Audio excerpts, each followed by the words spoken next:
Leo Lyon Zagami, former 33rd degree Freemason. Welcome to Nature of Reality Radio. A pleasure to have you on.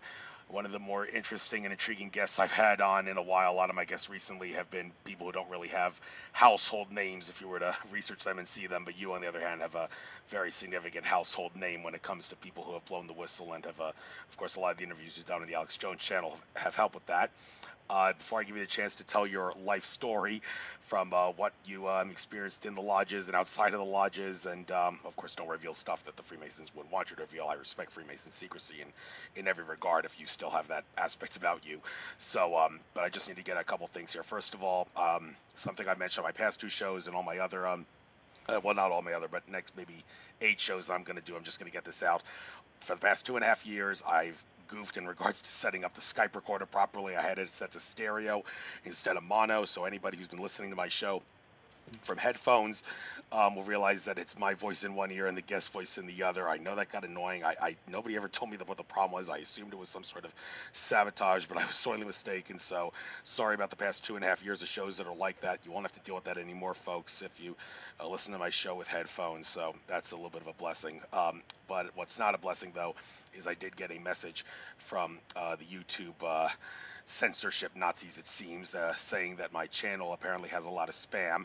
That's bullcrap, because all I do is interview people and ask questions and discuss topics and then give them the floor to talk and upload my show. I don't know how that could possibly be considered spam, but with the way people like Alex Jones have been censored off YouTube, you don't know what to expect, especially when there's a show like mine that tries to discuss a lot of important secret stuff that the powers that should not be don't want discussed. So, folks, if my show gets kicked off the air, I'm going to find another way to keep it going. I have saved all my previous shows that I've done ever since November 2013 to an MP3 drive. I don't think I'm going to go through the trouble of uploading them all to YouTube again, because that's going to take forever. I got better things to do.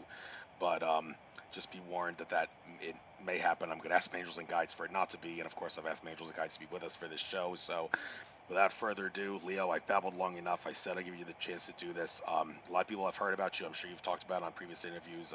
I first have heard about you from Project Camelot, that interview you did way back in the day. Donna Gilson, just want to get out of the way, said that there are some things that you said in that interview that you don't really agree with. I'm sure we'll talk about that later on. And there is something in particular that you said that that may really shock you, that I have to tell you, that some listeners will know what I'm talking about if they've been listening to my show. But that's going to be a little down the line throughout the show. We don't have to go a full 2 hours. If you want to cut it short before 8 o'clock Eastern, just let me know. But 2 hours is they're certainly worthy of getting at least 2 hours with all the stuff you've talked about. So, Leo, you got the floor. Your life story. Tell us everything you want to tell us from before Freemason, times as a Freemason, and post Freemason. Anything that you feel is worth getting out. Go ahead. Hello. First of all, Andrew, it's a pleasure to be on your show. If I had to describe myself, I would say that my initiatic path started very early because of my father, because of his interest in the occult, and also because of his work within the realm of psychanalysis and of course Jung psychiatry in particular was a connection that he had, of course, with that Gnostic occult world, which also at times gets derided from the profane world. So I worked when I was a kid on understanding a little bit more about this reality around me, which seemed a little bit magical in nature. And like all children, I guess that I was curious about it. And then I ended up in my father's library, and when I was around 11, I started to really study in depth magical books, books on alchemy, books on witchcraft, on ancient grimoires, and so on. Of course, these are things that children shouldn't read. In fact, my father was absolutely contrary to me acceding to his library. But when he was not around, I would always go there and sneak in and check out the scene. I talk a little bit about this in my book Invisible Master, which is a book that I published at the beginning of the year with the CCCC Publishing in San Francisco. And now I am basically here in the United States because I've, after my life experience that has brought me as you know, to denounce my former partners in crime, in a way, those irregular lodges that P2 Freemasonry, the Monte Carlo Lodge, which is actually now persecuting me because of the fact that I exposed them in my books. So I've been active still within certain branches of Freemasonry in the last few years. My first initiation, because actually there should be only one initiation in Freemasonry, but because of my status and because of the fact that I went from regular to irregular Freemasonry very often, I was subject to various initiations. And so I ended up being initiated the first time in 1993. Then I got regularized in 2003, 10 years later in London. I worked a lot also within the realms of so-called fringe masonry and irregular masonry, which I had also got initiated in the 1995 in Oslo in 2001, I think, or 2002. I'm not sure now. I don't have the documents in front of me. But anyway, I was active also within the Rosicrucian fraternity of the Fraternitas Rosicruciana Antigua, which also was connected to the OTO. I got initiated in the OTO. I went through various titles and initiations and teachings and an in-depth study of the mystery schools. In the 90s, I was, since the end of the 90s in London, I started to become involved with the Cannibal Masonic Research Center, which used to be, because now it's been closed down, I think 6 years ago, used to be the center that the Marquis of Northampton dedicated to Freemasonry, based in this ancient tower, this old tower that used to belong to Sir Francis Bacon, and then, of course, went on to belong to the family of the Marquis of Northampton, who conducted this research group beyond the boundaries of recognition between obediences. He was a little bit more, he wanted to really go in depth in the study of Freemasonry, which he did for a number of years when he was Deputy Grand Master, especially of the United Lodge of England. And for that reason, I was involved in that center, and that was also a very good way of really understanding true Freemasonry, what British and English Freemasonry in particular have such specific characteristics, which was really interesting to be able to study them so closely and participate with them in various international meetings and so on. But in 1999, I also entered and joined the Monte Carlo Lodge. That was, part of it was a research lodge, part of it was a bunch of crooks doing shady deals. So it was a little bit more of a different approach there, and it was very close to the intelligence services of various countries. And so it was a different ballgame altogether. So I came out of it in 2006. I started soon after, in October, I think, 2006, to publish a small blog, starting to show the internal documents, the witnesses, what was going on and all that. It got immediately the attention of certain people, and for that reason I got a visit by the Secret Service in Norway. I got threatened already back then, but I didn't give up. I endured, and for that reason then later on I will be accused of espionage in Norway, and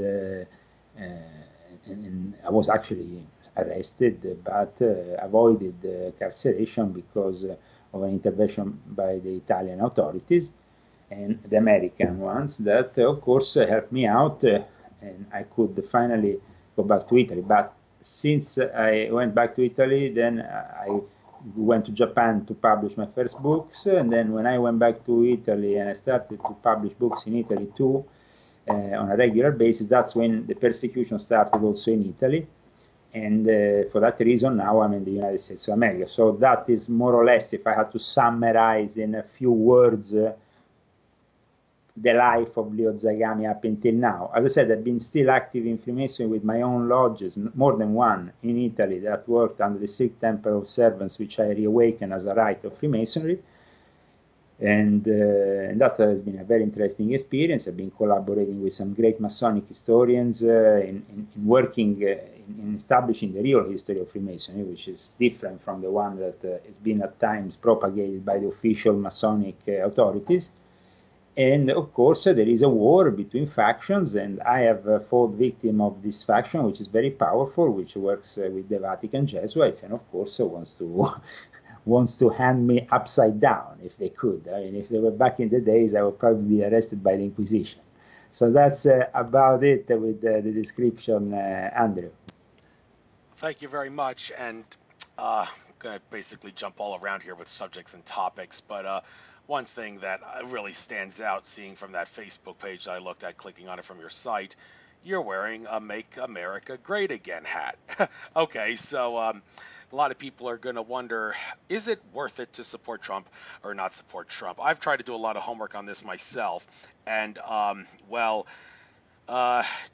a 32nd degree Freemason, I'm sure you can guess who it is, but just out of respect for secrecy, I'm not going to name names here, said that Donald Trump's father had ties to the Freemasons, but he did not know Donald Trump in particular having ties to the Freemasons. And I've also done some research suggesting Donald Trump has ties to the Knights of Malta, and David Icke has done a pretty good job of exposing basically all the bad things about Trump, and so has Dave Champion, author of Income Tax Shattering the Myths. Icke has talked a lot about how Trump is being controlled by the Zionist factions of Israel, and was brought to my attention that when he met Henry Kissinger, Kissinger basically told him, "You will do what my minions and me tell you to do, or you and your family and business partners will be dead." And it sucks, but on the other hand, there's a lot of light supporting him, it's been said. Even heard Mark Richards, who Kerry Cassidy interviewed, say that Donald Trump's wife is a hybrid, make of that if you will, an alien hybrid, if you can believe that, and she's trying to support him and help him be of the light, and well, he's not out to get us, as Alex Jones would assert, but then again, I think Alex Jones may be supporting him a little too much for his own good, and when it comes to bloodlines, he is Hillary Clinton's 19th cousin, but then again, that's such a distant relationship, some say there's no significance there. So I've given my facts out, I want you to give your facts. Do you really stand by wearing that Make America Great hat again, and would you really say Trump is worth supporting more than he is being pessimistic and suspicious about? Well, I'm, maybe you don't know, but I have been the president of Italians for Trump from before President Trump was elected. We agreed with Alex Jones to really promote the work of Trump because he was opposing my enemies, which are the ones who have forced me out of Italy and that are actually meeting while we talk in Italy, which is Barack Obama, which is Matteo Renzi, which is Hillary Clinton, which is all the people that stand on that field and that have made my life hell, have arrested me, persecuted me, tortured me, took my son. So why the hell should I stand by their side? Dear Andrew, maybe you should study my history a little bit closely to understand how coherent one has to be when he has to fight for his life. Not the bullshit or the propaganda lies that they fill you up, but the life of a person who has been fighting for his life. For police breaking into the door of the house, with my wife getting desperate because we have visits at 9 o'clock in the evening for a Facebook post. Maybe you need to understand what it means living in those kind of oppression and those kind of conditions. Because you will change any kind of idea you have of life if I put a gun at your head. I have been coherent since the beginning of my war against an enemy that I have fought at the cost of being accused of espionage, arrested, tortured, injected. Maybe you need to understand, dear Andrew, that when I make an alliance, it's an alliance. And an alliance means an alliance to fight a war. If we have a common enemy, you are my ally. If not, you are an ally of the enemy.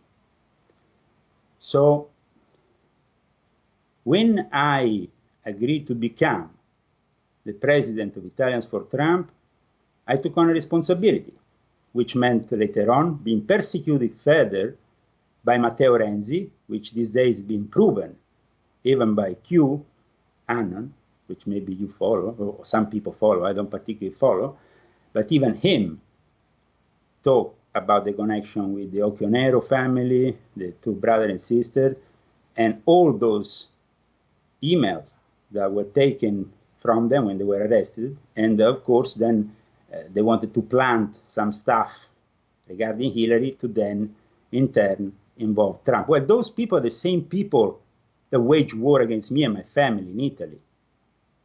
These people are not people who I just theoretically hate. These people have taken my son. These people have tortured me.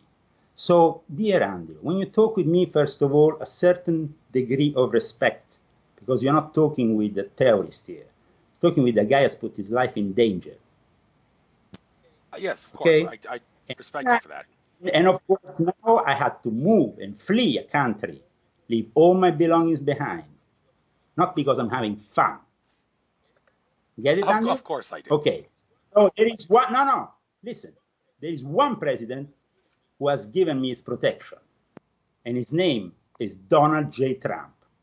Okay? Put it in your head, little Andrew, that if I'm here, it's because I'm protected by the United States of America, and I put my life at risk against the enemy. And the enemy is conspiring while we talk in Italy, and it's called Barack Hussein Obama.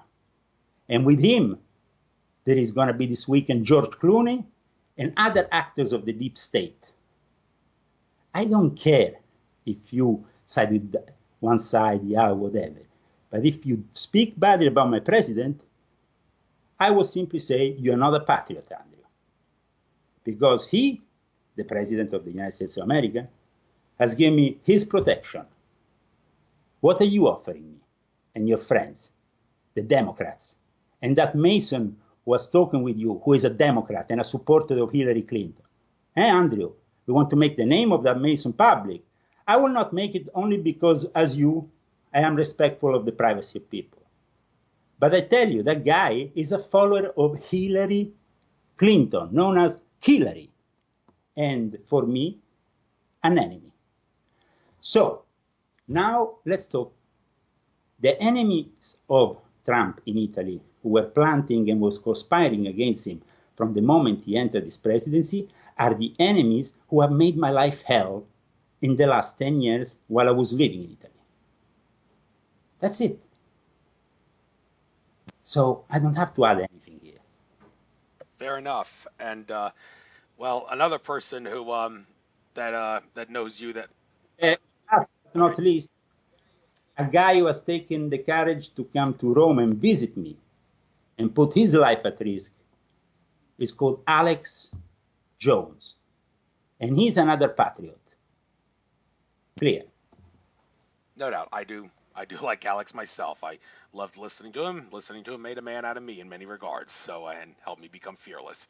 So now there is someone else that I listen to that a lot of people, you hear his name, they'll say he's full of shit in some way.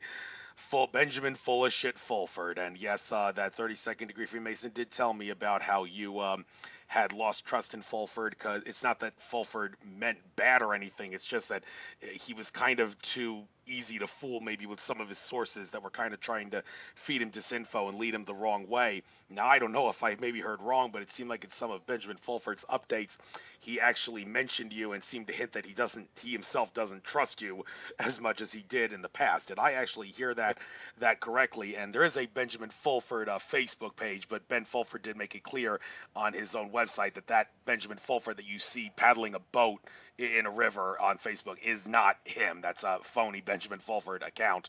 So in regarding whether or not you've kind of lost trust in Fulford and whether or not you feel he's a worthwhile source, hey, you can spill the beans on this. What do you have to say about him? I spilled the beans on Fulford in volume 2 of my confessions with evidence, actually photos made inside his house. So, I mean, more than that, I don't think I can spill, because I showed in volume 2 with these photos made inside his house that he's a member of Chinese Freemasonry. And Chinese Freemasonry is nothing to do with speculative Western Freemasonry. It's something completely different. is an ancient sect that pre-exists actually the modern speculative Freemasonry, and goes back to traditions that have nothing to do with what we perceive as Freemasonry. So, having said that, they use the symbols of Freemasonry, and they control 6 million Chinese and Filipinos worldwide that are also well established in Japan.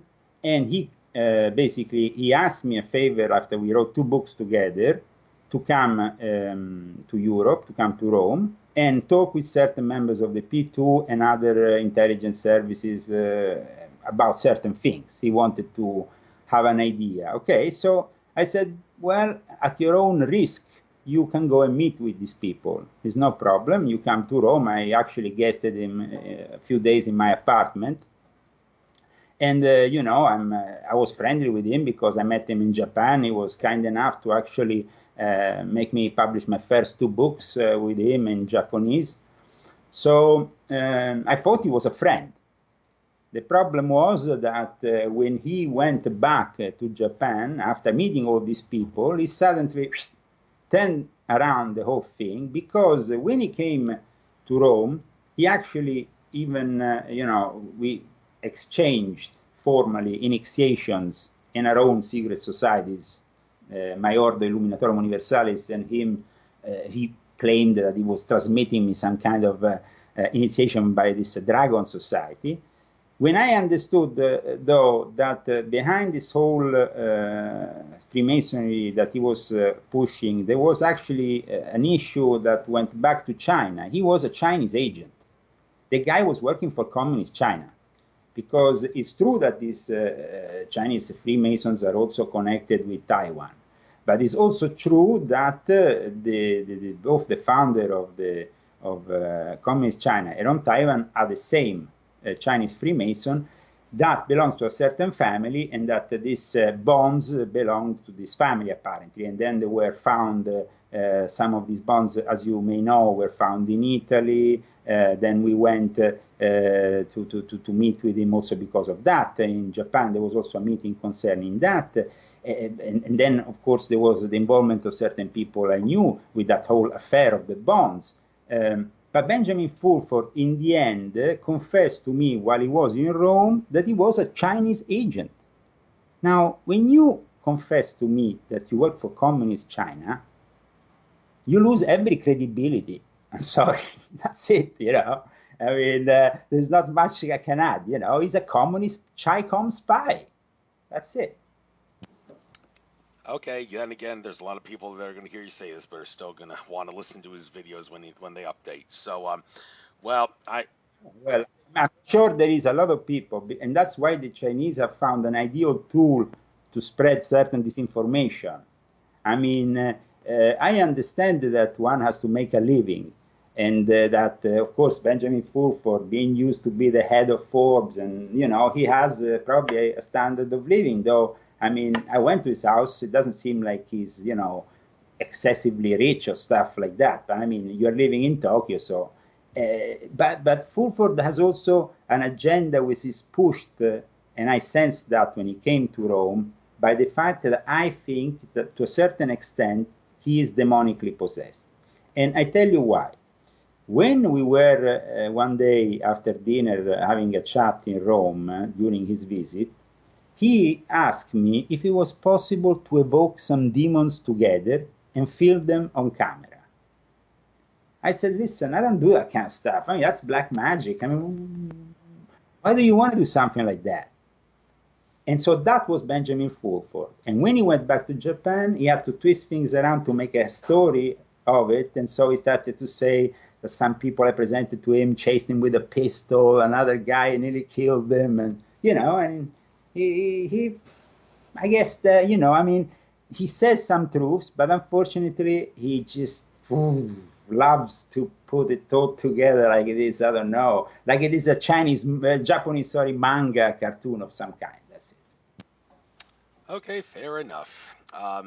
Now, speaking of disinformation and speaking of possession, I'm sure, like I said, many of my listeners are probably chomping at the bit to hear me ask you about this, and I'm going to have to take a couple minutes before I give you the floor to to explain what I'm talking about here. Something that you said in your Project Camelot interview, that you were spreading disinformation, but it wasn't your fault. You weren't aware of it. And I'm going to explain that in just a moment, but here's a little backstory here.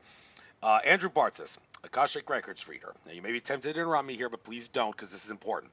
Akashic Records reader Andrew Bartzis, in a series of interviews he did with Lance White, said something that revolutionizes human history and the history of our solar system.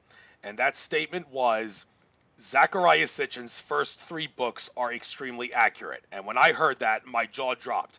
Because not only did I remember you and your Project Camelot saying all kinds of things about Sitchin being a disinformer who got Vatican aid, I also remember Arizona Wilder in her interview with David Icke saying that Sitchin was actually a reptilian shapeshifter whose job was to disinform about the reptilians in the Illuminati. And David Icke said, well, that might explain why Sitchin warned me not to talk about reptilian history and Ancient Sumer and research reptilians when I asked him why he didn't say anything about reptilian motifs and serpent motifs in his Earth Chronicles books.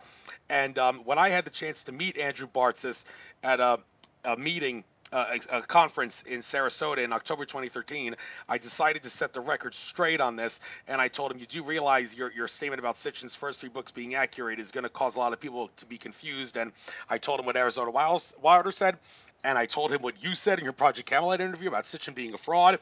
And Andrew Bartzis, and I will take a deep breath, we're going to jump off into the deep end here, he actually told me that you and Arizona Wilder were at that time under the influence of timeline watcher entities who, by a complex mechanism that would take forever to explain, had interfered with your physical body and spirit body to make you inaccurately perceive an event on a timeline, which caused you to inadvertently spread disinformation about Zecharia Sitchin, which you thought was true, when in fact it was not. And, well, is it safe to say that there's a conspiracy to paint Zecharia Sitchin in a bad light to conceal the fact that his work, it was very accurate? I think there is. So I'm sure I've probably jumped off the deep end with you. But what do you have to say about this? Well, I actually wrote a whole chapter showing photos, evidence actually, because you can write chapters of whatever you want, but until you actually prove it with evidence, everything stays in the air.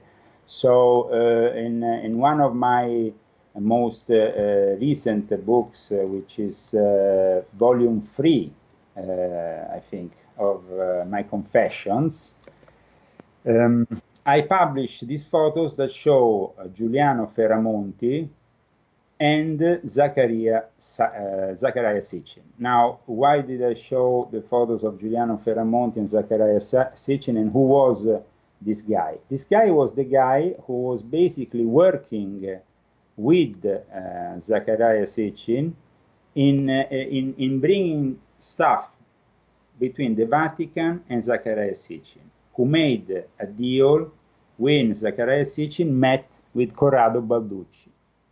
Now, when Corrado Balducci used to be one of the Vatican chief demonologists, when you cited earlier about somebody said about this information, that they were fed this information, it wasn't me, but there was a guy called Barbado in Italy who was fed this information by the Jesuits at that time.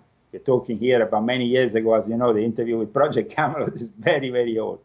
But I can tell you that I was very interested in giving actually the evidence of what I said back then into a book. And for that reason, I show for the first time the photos of this Giuliano Feramonti, which you can find on Wikipedia. The guy is one of the founders, co-founders of the League, the Northern League, the Italian political party. He was then kicked out of there after there was a big scandal in the 90s. He's always been involved in shady deals in intelligence services and also towards activities in Eastern European countries during the Cold War. And I published these photos. I wish I could show them, but of course I don't have now a book in front of me. Otherwise, I would like really to show you these pictures, but definitely you should check volume 3. Because it shows Zecharia Sitchin in various occasions with Giuliano Feramonti, and Giuliano Feramonti then went on camera. I convinced him to go on camera in front of Timothy Alberino and the staff of True Legends, Stephen Quayle's True Legends, we actually managed to get him his own witness about what happened. And the fact that he said that Zacharias Sitchin was in contact with these entities, something that, I mean, it was kind of weird. But also the fact that Zacharias Sitchin was exchanging material that was then transported by this Giuliano Feramonti, material and artifacts at times of an alien nature that were sent both ways by Zacharias Sitchin in the Vatican and by the Vatican to Zacharias Sitchin. And the guy who will be the courier will be this guy called Giuliano Feramonti, who is also very close to the Opus Dei. So, and I published 3 different photos in 3 different occasions to show that what I was saying was correct. And also I was the first person to actually show that after so many years, after, you know, I think it was already almost 10 years since that interview, I already had actually probably more. And I still had the possibility, though, to go and trace those people that I cited, so I could finally give the evidence of what I said. Now, Giuliano Feramonti, as I said, is a bit of a shady character because he's been involved in a lot of things that have been a little bit borderline. But you can find him. He's a guy who exists and who has actually admitted what I claimed in Project Camelot's interview. So Sitchin was compromised by the Vatican. Now, you can agree with what he says or what he doesn't say, but the fact is that there is evidence of him being compromised.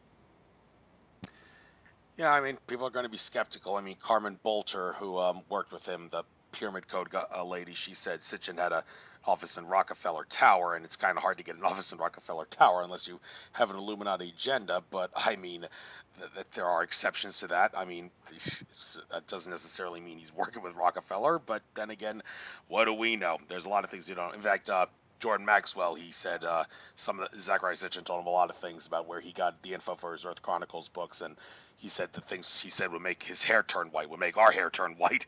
But he had respect for Sitchin because he had a lot of respect for Sitchin, thought he was a good guy. He didn't really want to say anything about that. So, but let's switch gears. People can make of this whatever they want. Now, one thing I do want to discuss here a little bit is the war that what's his name? John Nicholson, Citizens Committee for Restructured Government guys talked about between the Vatican and the Freemasons. This war that he's talking about, are you familiar with it in any regards? Which factions specifically of the Vatican and which Freemason factions are we talking about here that are at war with each other? And the factions that don't want to be part of this war, are they trying to do anything to stop it so we can all just get along?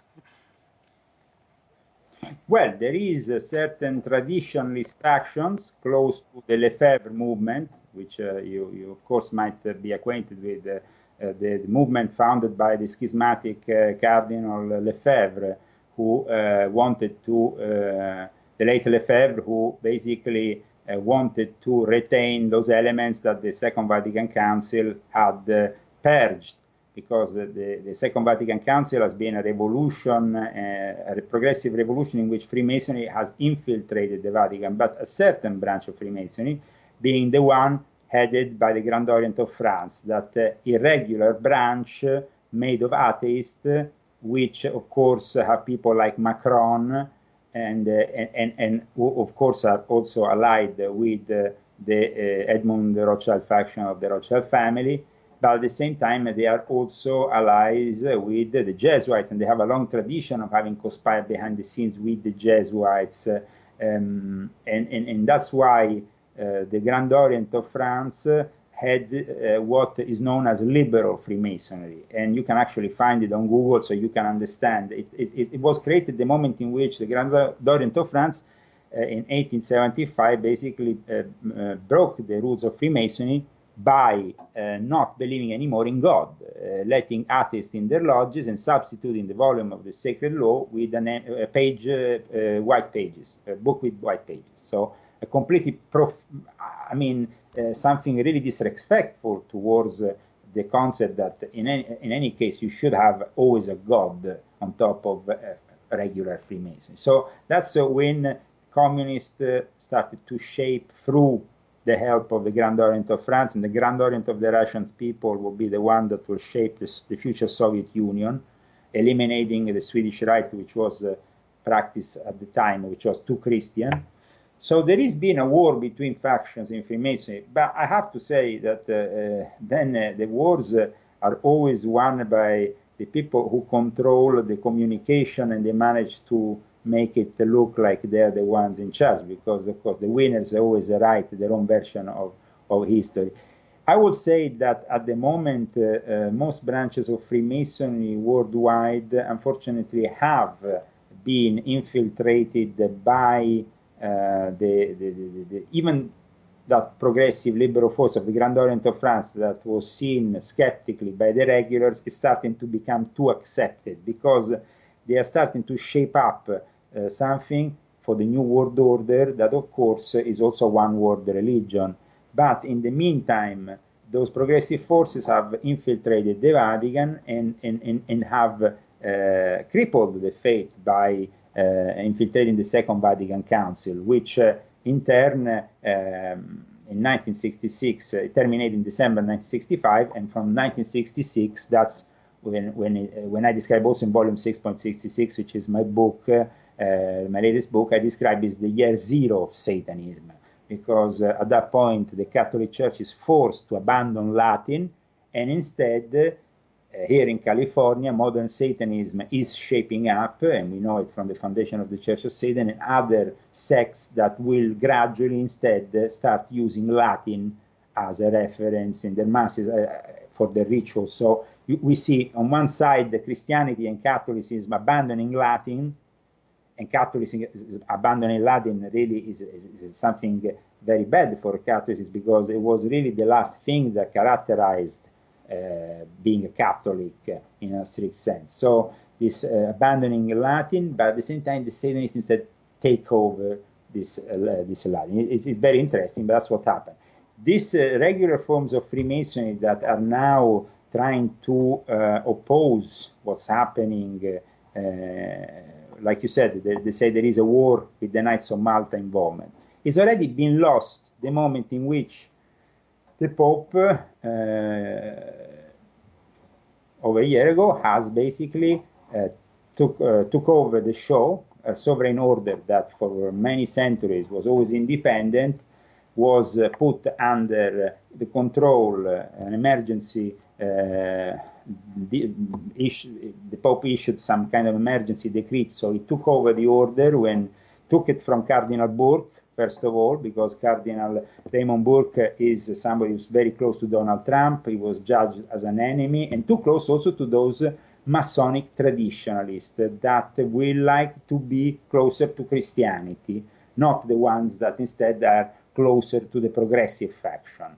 So, you see, France is playing a big part in this game, and that's why Obama meeting in France with Macron now and having certain meetings in Provence is so important to understand what the hell is Barack Obama doing now in Europe.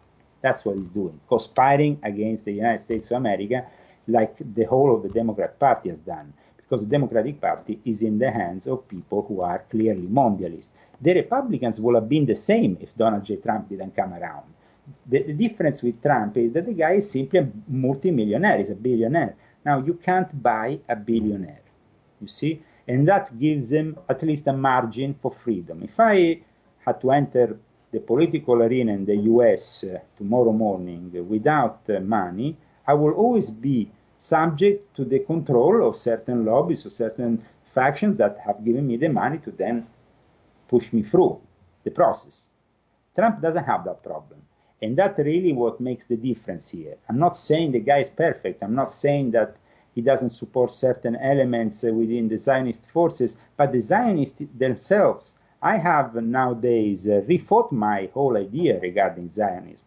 Because I tell you the truth, I have been personally witnessing the injustice and the criminal behavior of the Islamic people in Europe for so many years.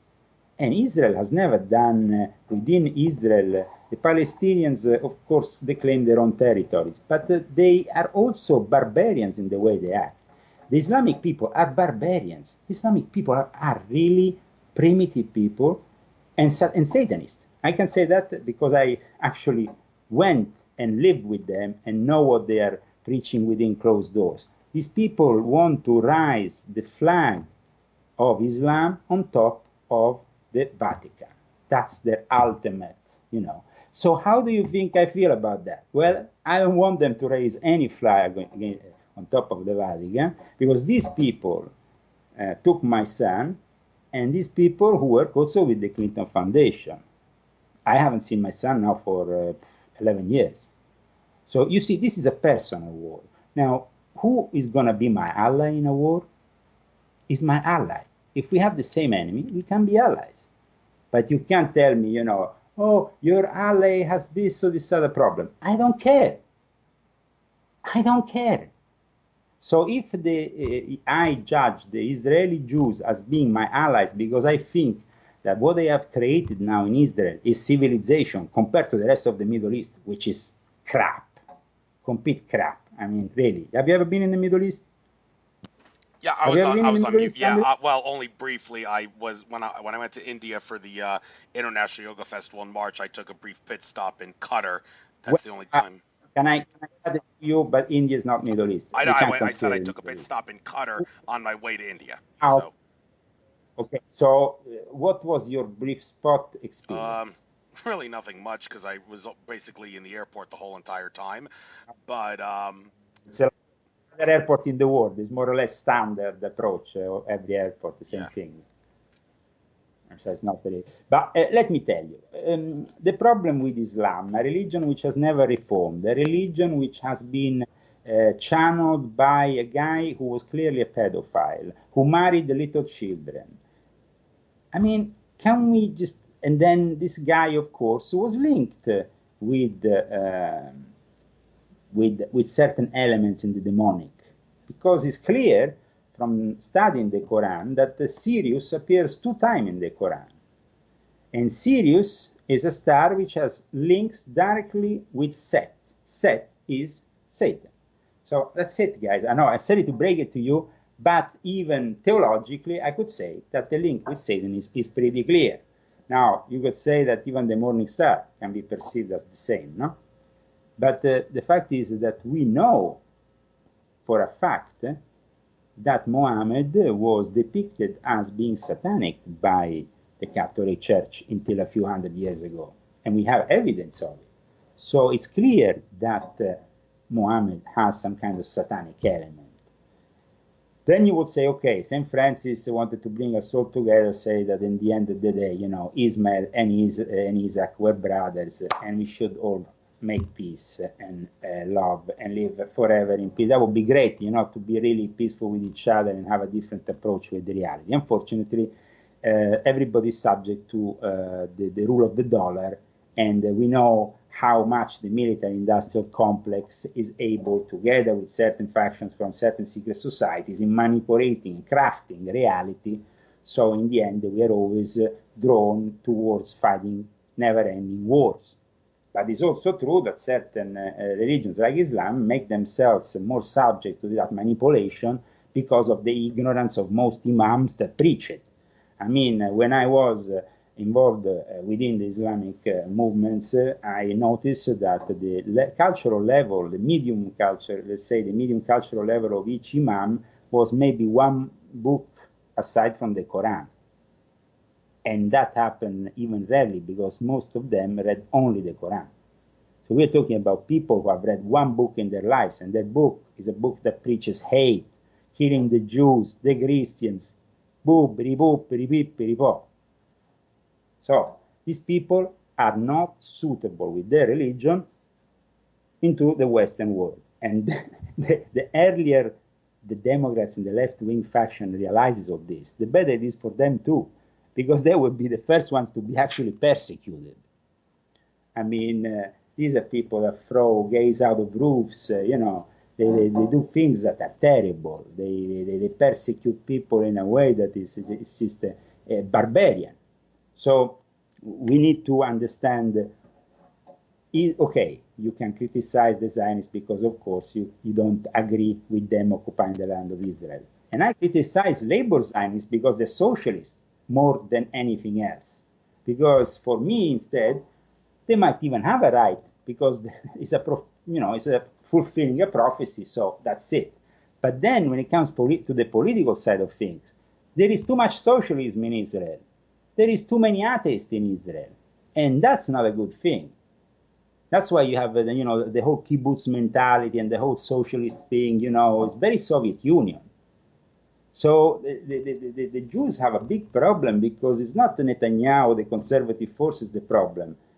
But the problem is those labor Zionists, which hand in hand with Rothschild have destroyed the values of Judaism, which then in turn to mine the values of Christianity, thanks to the support of Islam, which is manipulated every time. So in the end, they can forge an alliance, which is Islam, which we have seen the Pope recently, both in the Emirates, and then we see them, so in Morocco, we saw them all over the place, forging this new alliance. And the Pope is the head of this game, because he's the head of the Jesuits. He's actually, there is also the Venezuelan guy, the Jesuit, but he is the first Pope Jesuit. He's the head of the church, and as a Jesuit, he is 2 times more powerful than a normal Pope, because no other Pope was a Jesuit ever in history.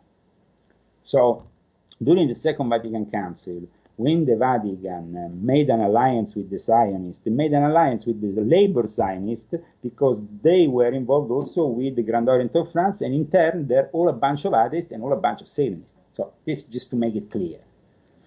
Now, I don't think that Zachariah Sitchin was like that, tell you the truth, because I was said that he was himself a believer. He wasn't an atheist, okay? So there is always things that deserve a further investigation. But as I said, going back to Zachariah Sitchin, he makes a deal with the Vatican, you make a deal with the devil. I mean, you compromise your whole, but the thing is probably the Vatican showing things that in turn made him think, okay, if things are this way, I better work with the Vatican. So. Okay, we'll talk about the Vatican in just a little bit now. There's a couple things here. One thing I'm seeing on your YouTube channel, the 5th most popular video in terms of view count, uploaded 2 months ago. New Vatican controversy, Ratzinger versus Pope Francis. Now, David Icke's been making it clear that there's no way that Ratzinger is not calling shots as a wizard behind the curtain. No Pope ever forfeits his job because of health issues. John Paul II was Pope till the day he died, and it took him a while to die, but he eventually did, and he would never have resigned no matter what. For Ratzinger to resign, you got to think something is up here. He even says it's not an accident that Emperor Palpatine from Star Wars looks like Pope Ratzinger. Make of that what you will, but seriously, I'm interested to know what you have to say about Ratzinger calling the shots still behind the curtain, if he is, and what's this? Why do you use the word versus when you say Ratzinger versus Pope Francis? Because there is realistically an opposition going on behind the scenes, which I have witnessed firsthand. When you were saying there is certain Masons that were trying to fight also this war within the Knights of Malta, those are the same traditionalist Masons that take orders from that traditionalist faction that in turn take order from Ratzinger, and that has still the most unlikely ally also in Cardinal Bertone. But I would say that Cardinal Ratzinger has still a lot of power, and because he's, you see, the thing with the Ratzinger is that he's still considered credible by those traditionalist forces within the Vatican that now dislike Pope Francis. While until maybe 10 years ago, 5 years ago, until Pope Francis came along, the Vatican had some traditionalist forces leaning towards Lefebvre. In fact, you remember that Lefebvre was, the Lefebvrians and the Society of Pius X was welcomed into the church during the time of Ratzinger. And Ratzinger was accused of having, because they are very extreme, they do the Latin Mass, the Tridentian Mass, they do the whole thing traditionally, they dislike everything that is the Second Vatican Council.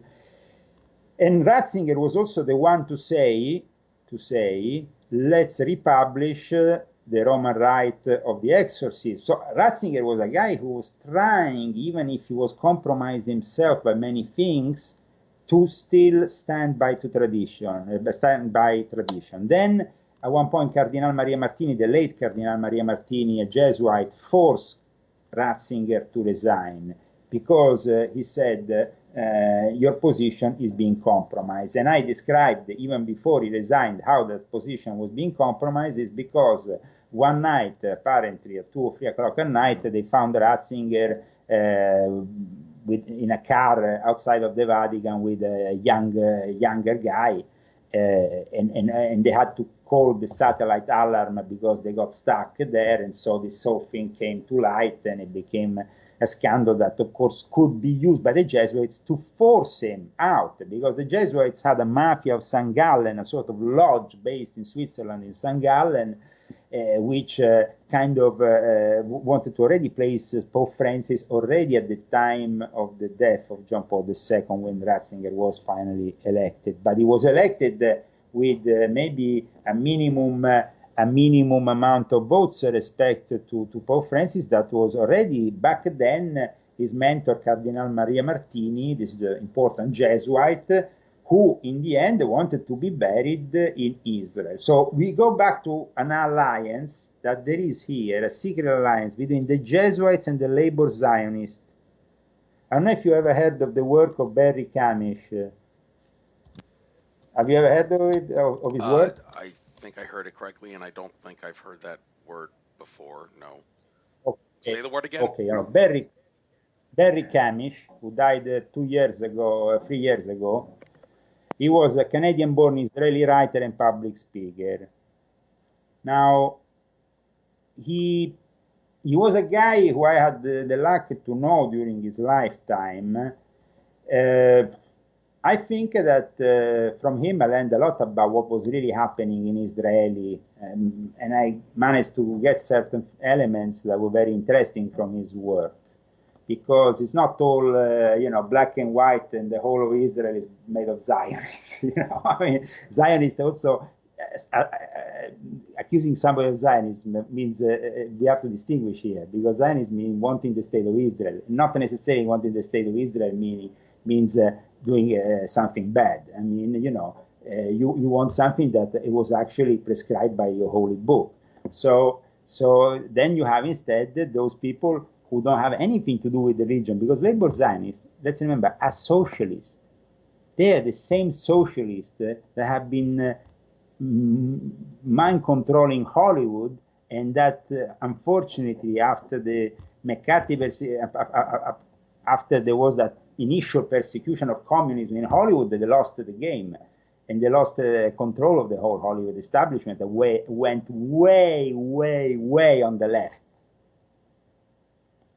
And it lost completely the plot now, and it's like living in this kind of a world of illusions where they all think they are cool as long as Oprah Winfrey, Joe Biden, or Barack Obama bless them, like some kind of saints, Now, these are the kind of people, including Oprah Winfrey, that might be at the villa of George Clooney conspiring this weekend in Italy, and these people are definitely enemies of the state.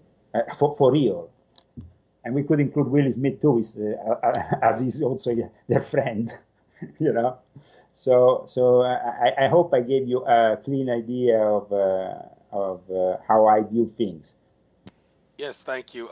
You mentioned, you keep mentioning Israel. Now, I do not mean to compromise your relationship in any way with Alex Jones and his friends at InfoWars, but it drives me crazy that so many people seem to view Alex Jones in a negative light. I mean, I've got this guy, Alex Ansary, who I interviewed, who did a documentary called The Alex Jones Deception, where he compares and contrasts Alex of the present day with the Alex Jones from like the mid to late 90s, and he says the present day Alex Jones is a lot more wild and crazy, and he asserts it must be because Alex Jones, who was put under some form of mind control, and there was a video I saw on YouTube talking about clones and cloning and such, and they actually said in that thing that they assert Alex Jones was microchipped, and I did, for the hell of it, once write an article suggesting that maybe the Mossad microchipped Alex Jones, because there are a lot of people who believe Alex Jones works for the Mossad because, well, among other reasons, he refuses to touch Israel.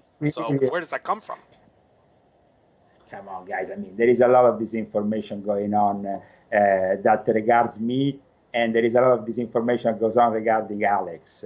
The first thing that me and Alex discussed after our first meeting were all the things, bad things that you know, somebody claimed we even said about each other or whatever. You know, I mean, it was just fun to finally meet somebody who was so honest about things. And Alex was really honest with me from the start about everything that regarded even his personal sphere, even things that personally I thought it was really, you know, maybe a bit too early to reveal to somebody you haven't known for that long. But I can say that Alex Jones is a friend, and I'm honored to be his friend.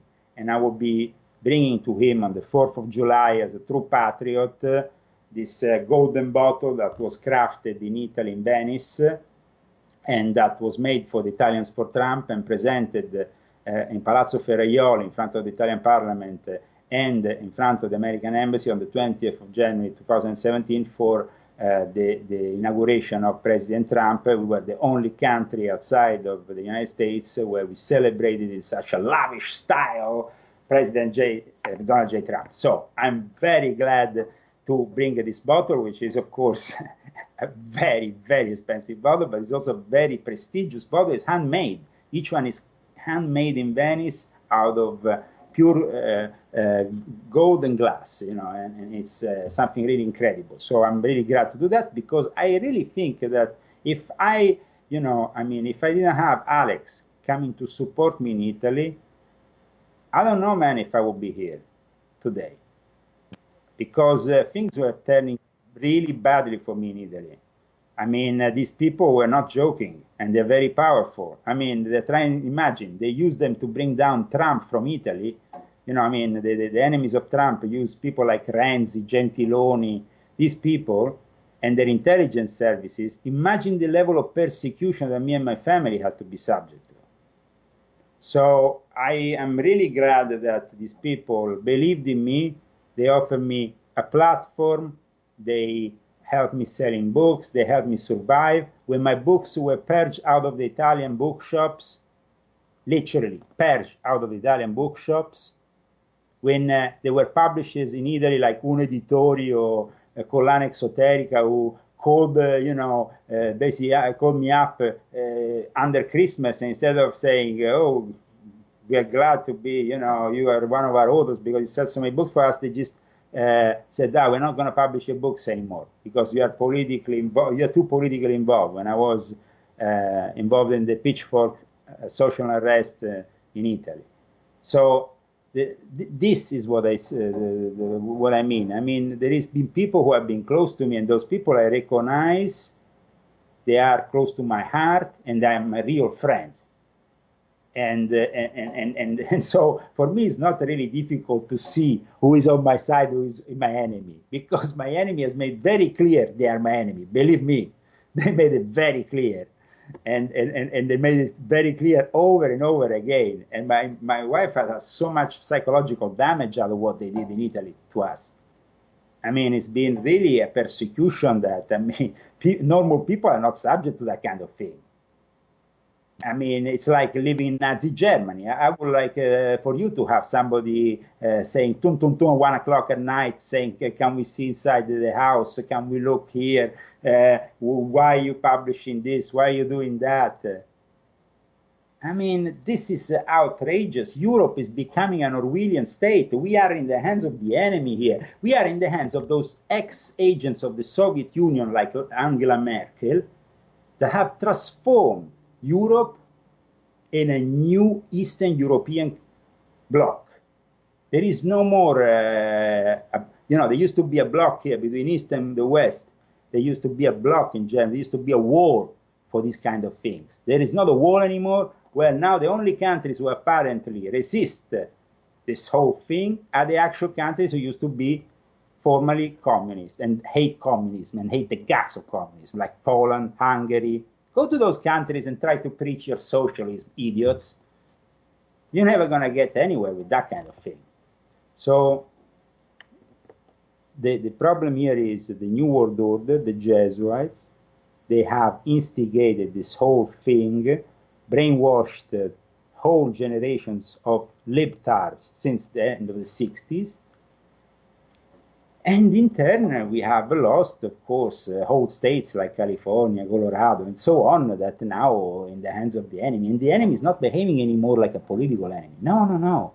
They are behaving like a sect, a secret cult. Oh, you don't think like us? Jesus Christ. I mean, it's a nightmare. Fortunately, we have Matteo Salvini, who came to give his support and the support of all the honest Italians to President Trump the last few days. I'm not saying that Salvini is not compromised, because poor guy, to do politics in Italy, you are compromised the moment you step into that system. It's too corrupt.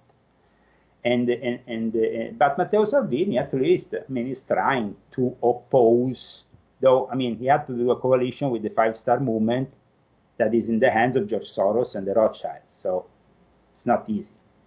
And Soros is trying in every way possible behind the scenes to buy politicians, buy the media. And plus, in Italy and in Europe, you don't have really the alternative media. So the alternative media in Europe is supposed to be Russia Today, Sputnik, or the Russian stuff. Of course, they make the interest of Russia. But the ultimate interest of Russia is to throw Europe in chaos and then invade it. But this time, not to liberate it like they did in the First or Second World War, but to occupy the whole thing. And if we accept that, it means that Europe, you can say bye-bye to Europe, because in a few years it's going to be Russian territory. And these idiot socialists who now think, you know, like, oh, let everybody in, at one point they're going to lose control of the situation. The New World Order is going to take over the show. And then, you know, they're going to become just, of course, they're going to become victims of their own demented choices, which have been done up until now in the name of this socialism, Jesuitry that is welcoming everybody, and that, of course, sees Pope Francis as the central figure. Now, we have to hope that Joe Biden doesn't win the elections in 2020. Joe Biden is a candidate that has been chosen by the Pope himself. Joe Biden is a guy who last year in the Vatican had a meeting in which there was Katy Perry, Deepak Chopra, who else was there?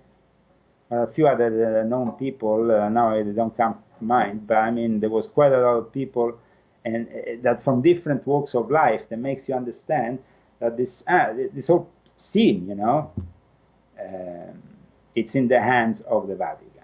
And so Joe Biden, he's the candidate of choice of the Vatican, and they're going to try to push him in every way possible. The problem is for them that, fortunately, here in America, we have true patriots that still believe that it's possible to oppose all this. And Trump is actually the only candidate that is trying. I'm not saying that every time the military-industrial complex doesn't put some pressure on him, he's always, you know, I mean, sometimes he himself has to, you know, because the military-industrial complex is deciding certain things.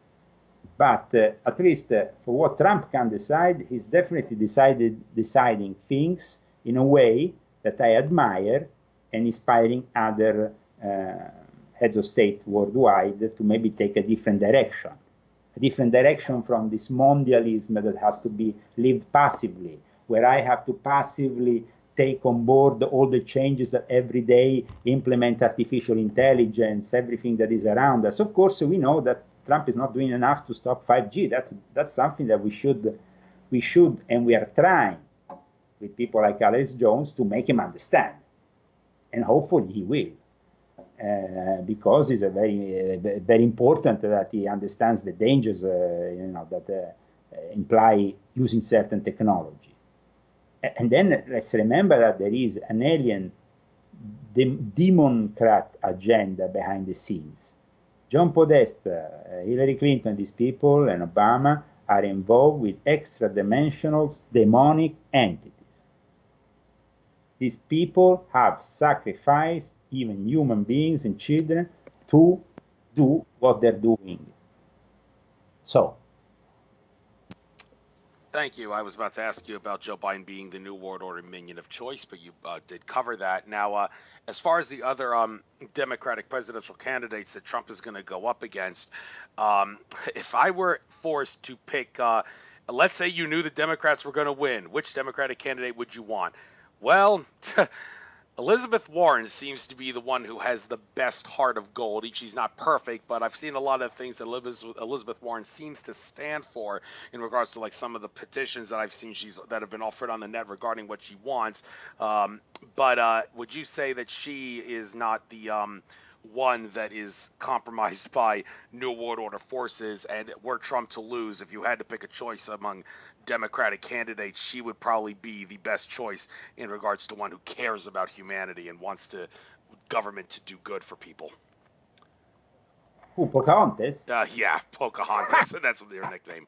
So I know Alex Jones has a problem with her, but I mean, with all the respect, I mean, somebody who has wasted so much time about a trivial issue, like if her ancestry was Indian or not, just to prove a point and to maybe get some advantages prior to that in the university that, I mean, come on, man. There is, unfortunately, some people from the elite, and I heard that from people in the Illuminati in New York, that wanted to place her. And I heard that 3 years ago. Imagine that. They said, you know, after we get Trump to disrupt the system, then we need a Warren to put it back together. Elizabeth Warren. Guys, come on, let's not joke. I mean, it's not even like a candidate I can take seriously. I mean, she can't even make herself more popular than Crazy Bernie. I mean, I think that probably Crazy Bernie was standing.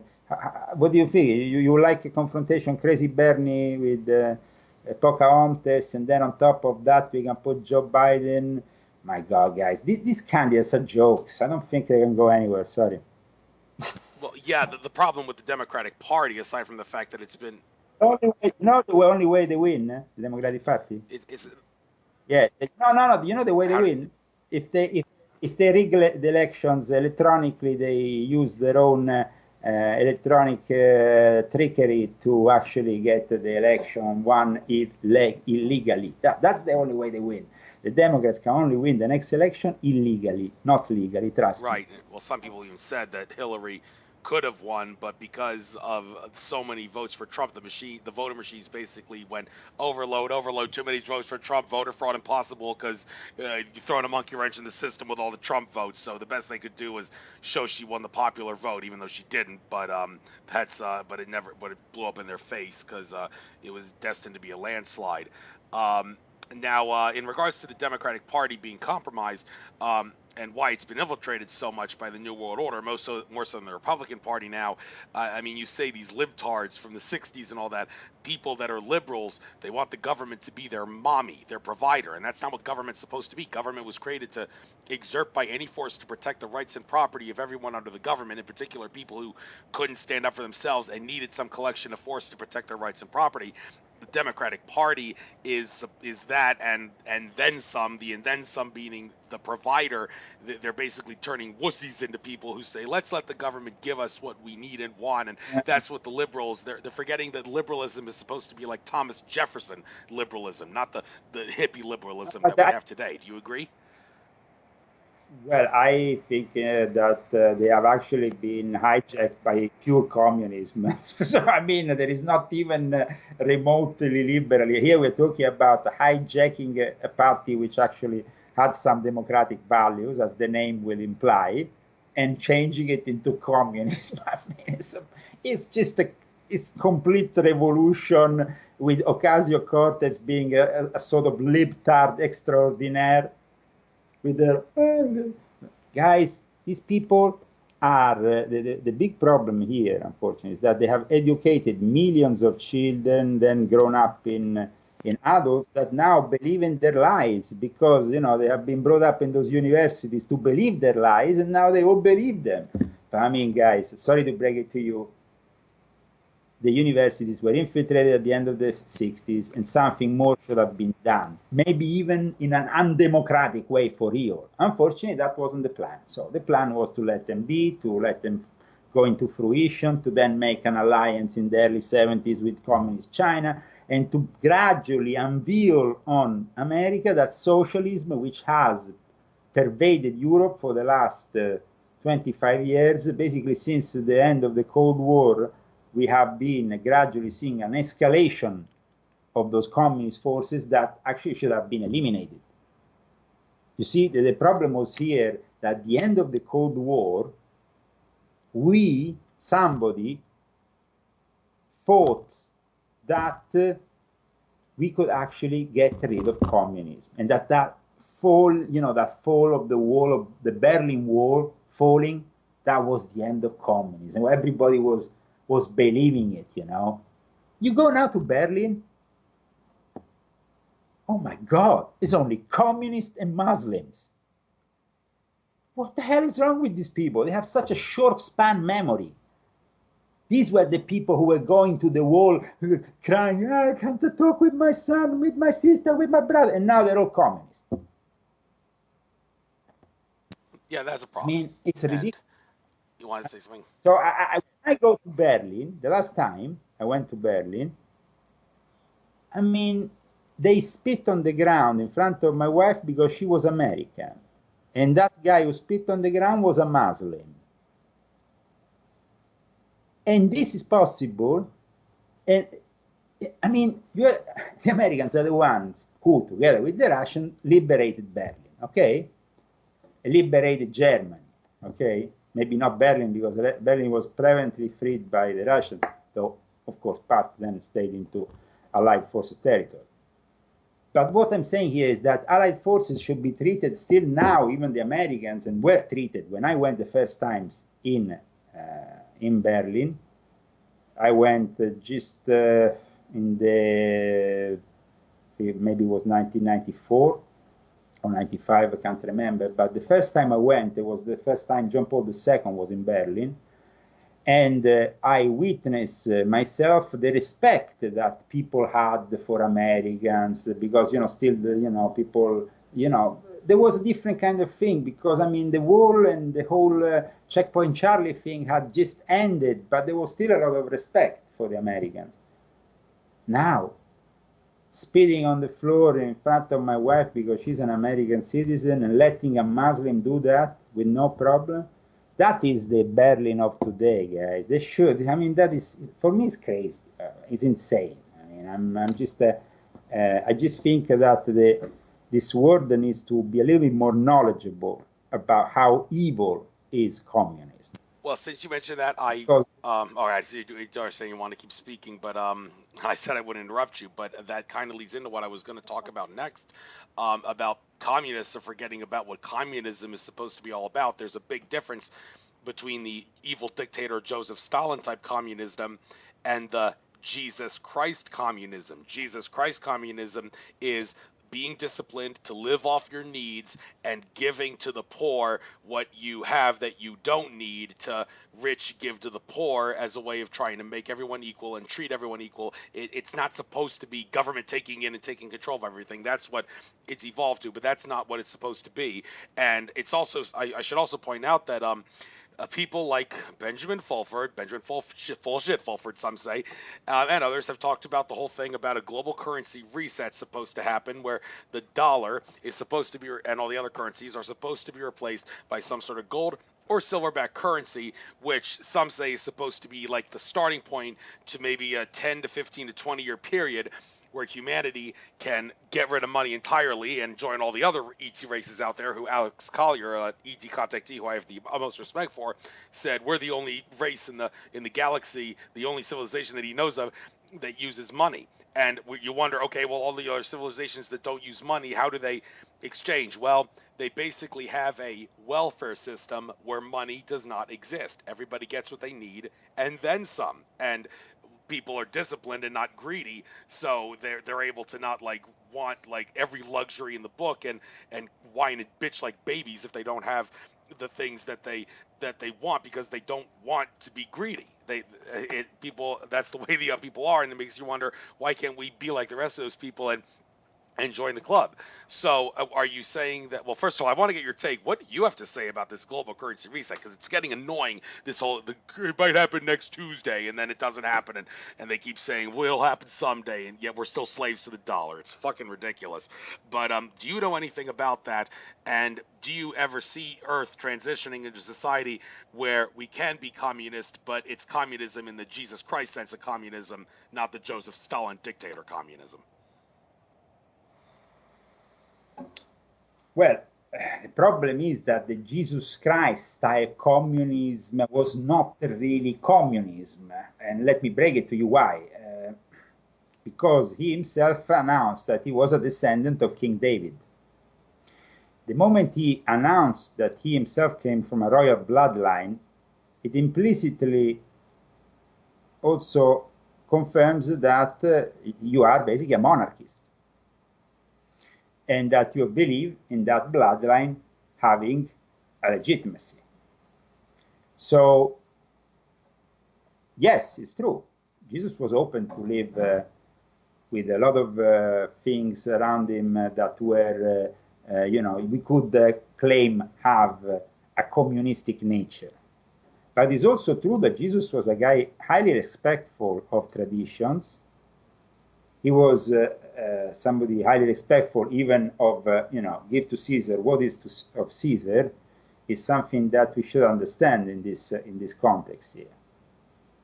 So I don't think that he was communist in the way these people want communism, though I understand what you mean, the utopia of communism. That is a great thing. I mean, it's a great idea that we all can be the same, all live in peace and all in fraternal harmony. And that will happen if you convert to Christianity, because Christianity should have that compassion towards the other that makes it possible for us to live in peace. The problem is that then Christianity was hijacked by various organizations, especially by the Church of Rome, that of course forged certain things and claimed others, and in turn Jesus became at times something that he wasn't even. But we can also say that nowadays it's clear that Christianity, wherever the seeds of Christianity have been laid, I plant the seed of Christianity here, it grown into a tree, and this tree has given great fruits because everybody wants to come to this tree. Everybody wants to come to the United States of America. Everybody wants to come to Europe. Everybody wants to come where there is been Christianity, not Islam. Okay? This has to be very clear. So let's make it clear once and for all. People are not rushing towards the Islamic countries because they are shitholes. Okay, they are shitholes because their religion has created shitholes. Because, if your religion is barbaric in nature and the values it's preaching are not the values of Christianity, then, of course, we have a society which is completely wrong.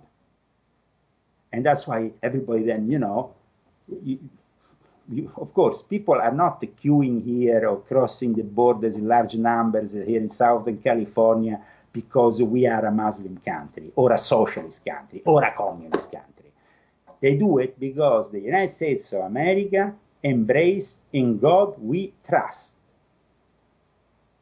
And not in communism we trust, not in Karl Marx we trust.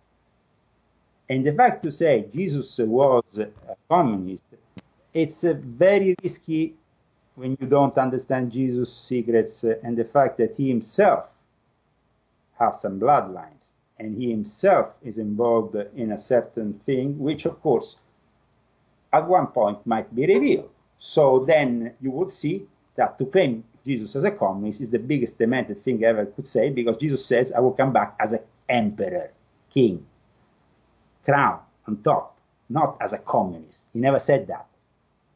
It's written in the... How does Jesus come back in the Gospel, the New Testament? He announced he will be a what? You think he will be again able to discuss with you or me if he has to be going on the cross next week? I don't think so. The topic would be like already discussed 2,000 years ago, and it didn't end up very well. So there is a book that claims that when Jesus comes back, he is basically given the empire. Isn't that true or not, Andrew? I mean, I just asking you because maybe you know better than me, but doesn't he announce himself as coming back to actually put a crown on top of his head? I don't know, literally. I used to go to church. I dropped out of church. I figured church is not in my best interest. It's a good thing I did, because the only thing religions are good for is suppressing consciousness, and you have a lot of it. You know, I understand that we are on the same page with a lot of things, but you have to understand, this is a guy who 2,000 years ago has started a revolution which is still ongoing, who has given certain directives, and these directives have not always been followed, even by his followers, unfortunately. But we have arrived here in this 2019 year of the Lord, in which, of course, there is part of the world that used to be, and it is supposedly still partly Christian, and that part of the world is the part of the world that actually is leading the path for all the others that follow. And the enemy here is within Christianity. People like the Vatican. Those are anti-Christian satanic forces operating that want to instead destroy Christianity, like they're doing, and then install their one-world religion for their Antichrist figure. Okay? Which, of course, at that point, they will probably do anything for this figure, place him on a tabernacle in Israel, whatever, but that is the Antichrist. Okay? So let's understand really what we expect from Jesus in his return. Do we expect him to come back and say, okay, let's live all like communists? Because that will be everybody the same. It will minimize also his own sacrifice of 2,000 years ago. I mean, he will say, I went on the cross, you didn't, but I mean, now we are all the same. No, this guy has sacrificed himself for the rest of mankind. So at least he has to be recognized as the chief adept of all faiths. I mean, that's minimum, I think. In any case, I recognize that at the moment the progressive, liberal, communist forces want to embrace Jesus in some way. And for that reason, especially since the birth of communism, there has been tendencies to say Jesus has some elements of communism. And you know where that comes from? I can tell you exactly from which writings that comes from. It was actually Adam Weishaupt in the Order of the Illuminati who preached for the lower degrees to make them believe that they were entering a new form of Christianity, which was the original form of Christianity. He said that Illuminati was the name of the original Christians. And basically he was saying that original form of Christianity was, like you said, communistic. At the same time, the Jesuits had been kicked out, as you know, by the Vatican when the Order of the Illuminati was put together by Weishaupt, who used to be working for the Jesuits in Ingolstadt.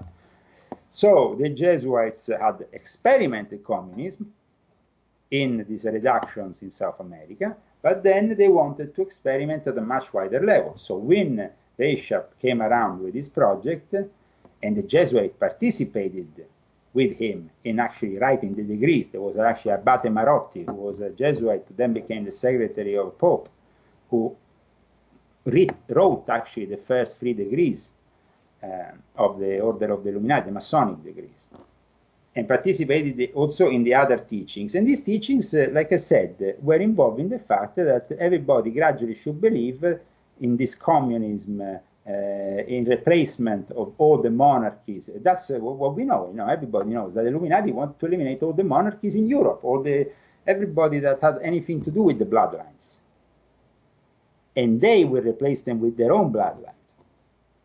So what happens here is that you are replacing the bloodline of Jesus with the bloodline of thugs and criminals. And that didn't go too well for the planet Earth since that happened. And so then they destroyed every single monarchy on the book, ending up with the Russian. And that was when the Russians, of course, embraced that nightmare, which was communism. Now, when the Russians embraced this nightmare called communism, they thought it would actually work. They actually thought, like you, Jesus, in a way was a communist, so let's embrace this, But then the nightmare started. And of course, the nightmare started and never ended until they understood that communism is not something that is still applicable until I welcome the moment in which Jesus Christ comes, and shows us the way. Definitely, I mean, if he gives us the solution and he says we're all the same and we can all live happily ever after, that's great. But I'm saying at the moment, as things are now, right now, I see that this increase in liberal, progressive mentality of do what thou wilt should be the whole of the law, which is basically working on the lines of Aleister Crowley's Thelemic Creed, is that everybody can do whatever they want and also start putting Jesus in the mix. So I was noticing, for example, at a big New Age gathering I went a few weeks ago, that suddenly Jesus popped up in various situations, like in a book made by another guy who said he claimed he had channeled the newest teachings of Jesus, another guy who claimed he had was teaching a method that Jesus confessed to him during a channeling experience, and Jesus kind of finally made it through the New Age. Jeez, man. And now these people are finally kind of reevaluating Jesus. Really, maybe it's not only those gurus in the East that know how to do certain things, because Jesus seems to be doing the same here. Yeah, man, it's like dealing with children now. And so we are in a world now, even in the New Age world, where Jesus is actually being utilized and at times abused, because, of course, you can't make money from something that is of Jesus. So you should give it for the people for free. And New Age instead is all about cash. It's all about money.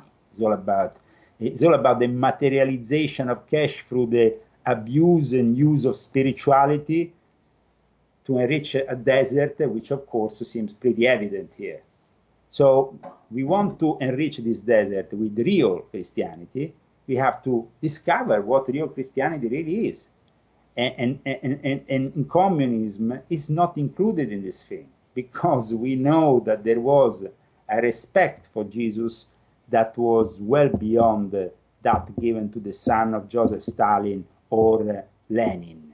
When the three kings, Magus, the three kings comes to visit him, that's when we understand that this guy is predestined and he is royal by birth and divine. So, communism. Where is communism? Communism is the one that took the Tsar and his whole family to then wipe them off in acid. That is communism. Communism is the one that doesn't have respect for sacrality. So even if Jesus wanted us to live all surrounded by peace and love, he didn't say that we should live in chaos. Chaos is of the devil. So I hope you got my point. Yeah, and okay, and also I maybe you forgot what I wanted you to get into the whole thing about the money system, because Trump, the word on the street is Trump actually wants to shut down the Federal Reserve within the next 2 years, but he's gonna surely get the same resistance that Presidents James Garfield, William McKinley, John F. Kennedy, and Abraham Lincoln all got from bankers trying to throw a monkey wrench into the banker plots, and other presidents like Andrew Jackson almost got murdered for trying to kill the bank.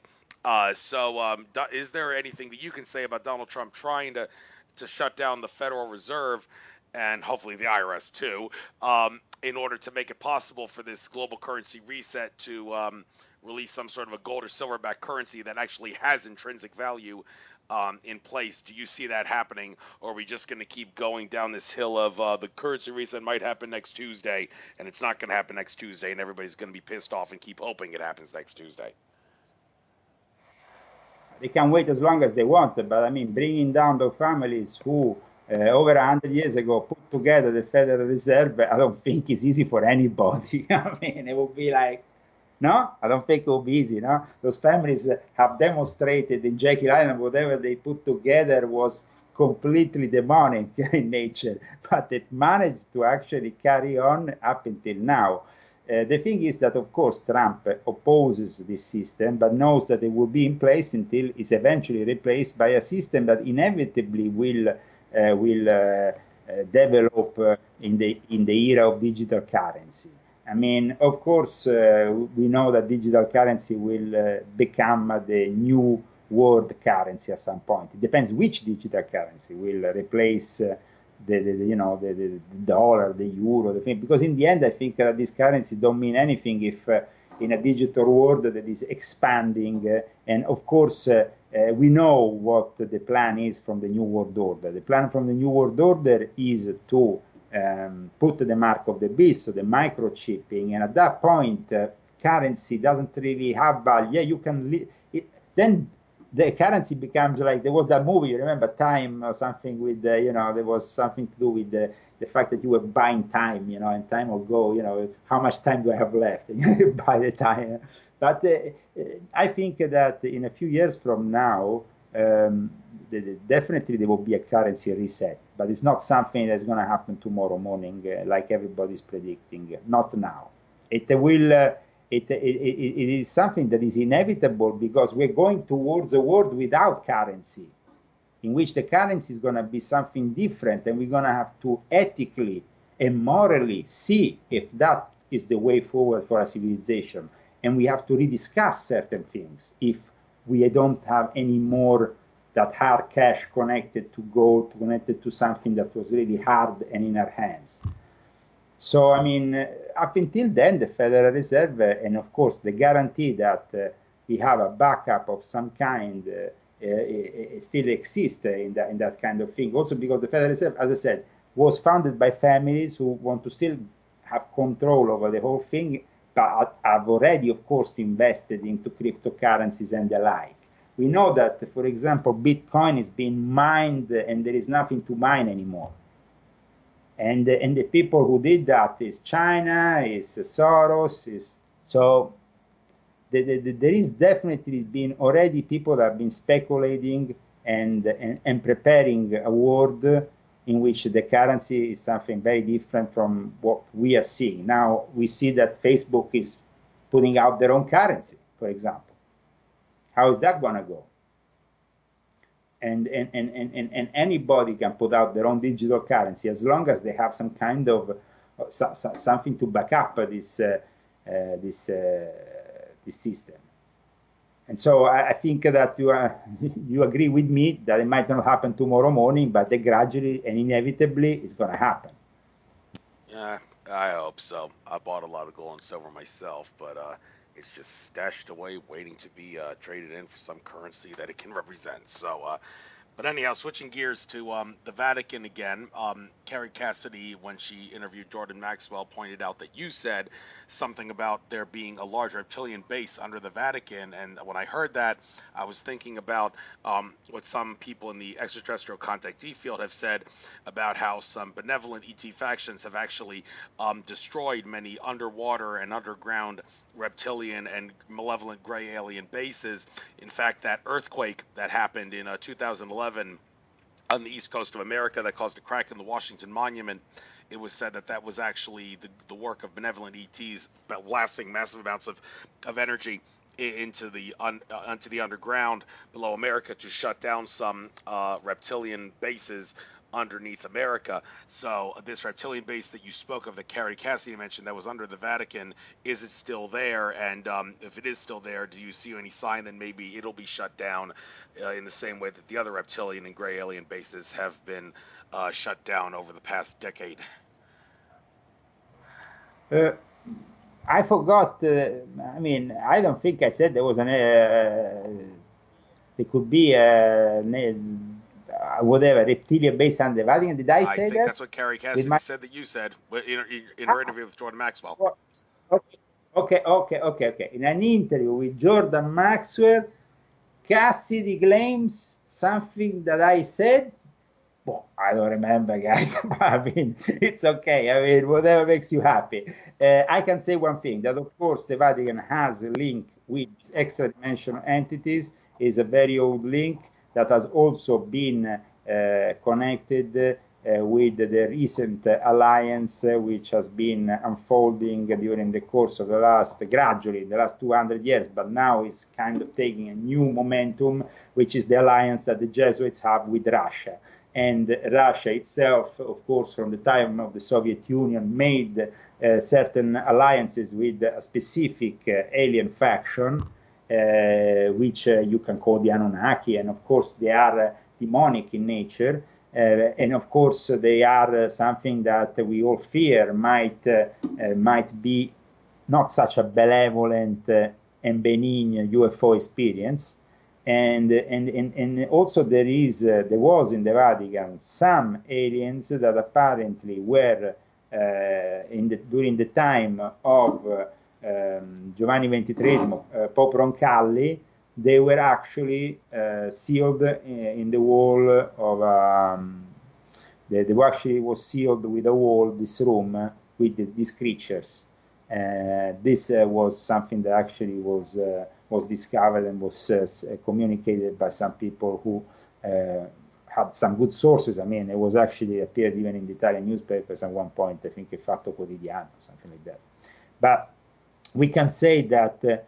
Definitely nowadays the Jesuits, who have control over the astronomy of the Vatican, with Father Nunes first, now with Father Cosamagno, these people are working hand in hand with Russia. And so there is a link now that it's quite disturbing here, because when you see it, it's like, okay, these demonic forces, these alien forces, have started a dialogue with Russia. Russia at that point drops communism to go into something different. And at that point starts a dialogue with elements that of course were kept distant before, because during the communists, there was a confrontation with the Vatican that was cooperating with the CIA, and so there was a complete separation. Then things started to change. So the Vatican reopened the commandery of the Knights of the Holy Sepulchre in Moscow. There was this recently this Institute for the Destinies of the World, which was open with the help of Pier Giorgio Bassi and Giuliano Di Bernardo from the Academy of the Illuminati in Rome, and who are very close to John Podesta. And so this whole thing goes back to the fact that these people, that include Barack Obama and John Podesta and Hillary Clinton, these are working with demonic extra-dimensional creatures. And for that reason, now they're pushing a certain kind of disclosure on, recently on History Channel, they admitted that in the Pentagon, there were forces opposing the disclosure because they are Christian and they think that these entities are demonic. So finally, we have this admission that is coming out. They are demonic and we should beware of them. And they have, of course, they have taken control over parts of society, which is that part of society which at the moment, it's also in control of, in a way, even of what we are doing today, through the internet, through Skype, through YouTube, through all these technological means that, of course, are based in Silicon Valley. And California was the place, starting here from South California, in which starting from the 40s, certain extra-dimensional doors were open. People like George Adamski witnessed it, people like Madeleine, people like the Borderline Scientific Research Society was here in South California, in San Diego, with the use of mediums. And we have a situation in which, with adepts of Aleister Crowley, like Jack Parsons and then Ron Hubbard, certain rituals, like I said back in the days of Project Camelot, have opened these portals, have started this invasion, because up until then, Crowley opened the first portal more than 100 years ago in Northern Africa when he made the Coronzo ritual, and that was the first opening of the gates of hell. And then to let the enemy in. And they came in here in California, and gradually they built up, and expanded, and they gave technology,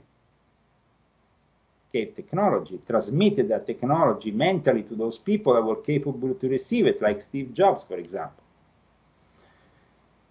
And so, in the end, they actually managed to conquer a society and enslave us without using violent means, but by using this technology that they are giving to us constantly, and that is constantly enslaving us. Did I make myself clear, Andrew? Yes, you have. And okay, switching gears to something that I noticed that kind of jumped out at me because I live in the suburbs of Philadelphia, Pennsylvania. I see 10 months ago you did, there's a video here, Leo Zagami on the Pennsylvania Catholic scandal. Now, I'm not really big on paying attention to local news except for the local weekly paper that I get once a week. I don't actually watch any local news at 11 on CBS, NBC, or ABC much, but one thing that did really stand out to me was the whole Kathleen Kane, the former Attorney General of Pennsylvania, Wayne Madsen, former NSA whistleblower. He came out on an Alex Jones episode way back in the day, asserting that Kathleen Kane, she is speaking the truth when she says she did nothing wrong, and the reason they have locked her up and tried to shut her up was to silence her because she discovered pornographic emails on the computers of several people in the state government. And Wayne Madsen actually pointed out that Montgomery County, where I live in Pennsylvania, just so happens to be a pedophile hotspot. And boy, my eyes really almost popped out of their sockets when I heard that. And I tried to get in touch with Kathleen Kane's lawyers. I said, come on my show, let's talk about this. Don't be scared. Come on. I won't let whistleblowers come on, but they didn't get back to me. And boy, if I ever hear Kathleen Kane, if I get a chance to speak to her, I'd love to say, come on my show, speak what you want. Don't fear anything. You're more than welcome to talk about what you discovered on those computers. So I'm wondering if that by any chance ties into this Catholic scandal that you talk about that happened in Pennsylvania. Could you please enlighten me on this on this issue? Well, the Catholic scandal in Pennsylvania that, as you know, has unfolded is a well-documented investigation upon hundreds of priests that, of course, have been also involved with satanic activities and things that the church wanted to hide for a long time. So the church has never really been helpful in facilitating the disclosure of their pedophile rings, because they knew that once you disclose one, you start disclosing all the others, and that they are all interconnected, because that's how the pedophiles work. They don't work singularly, because of the nature of the fact that they are always eager to get new images, new slaves, new things that they want to, even sexual slaves that maybe they can access thanks to a ring that is there, like Namla, for example. So they have always been quite organized, and at the same time they have also been linked to certain secret societies. Like, for example, the Ordo Templi Orientis has numerous links with certain elements that in turn have been then exposed as pedophiles. I would say that the Catholic Church was very clever in hiding these pedophile rings during the whole course of the satanic ritual abuse period. You remember in the 80s when there was the exposure of Satanism that ended up, on the Geraldo Rivera show and all that. And that was part of a plan so that Satanism could be exposed and then normalized, because nothing really happened. While instead those things were really happening with your local Catholic church and your local priest, who maybe was the guy you wouldn't expect to do certain things. So the Catholic Church everywhere in the U.S., but in Pennsylvania, they have made a point of exposing them. And I think that now that has started a process which will gradually unfold all over the United States. But if it is then proven, the thing is that the church still doesn't want to admit and wants to hide all these pedophiles, because once you expose them, you can't, if they don't get arrested, they remain in the hands of the church that then has to dispose of them. Okay, so how do they dispose them? There's a whole plan that the church has done secretly, so they can dispose of pedophile priests in secret locations where they are not in contact with the Catholic flock, where they are usually taken care by a couple of nuns, and they are kind of like they have created these secret houses where these old priests or pedophile priests that have been often accused of pedophilia and have been kicked out of their own parish end up their lives. But in these places, they don't even wear the priestly, garments or anything. Most of them dressed up in civilian clothes, even the nuns. So they appear like just old folks' homes. And this is what is happening because there is such a large number of these pedophiles, and the church doesn't know where to send them.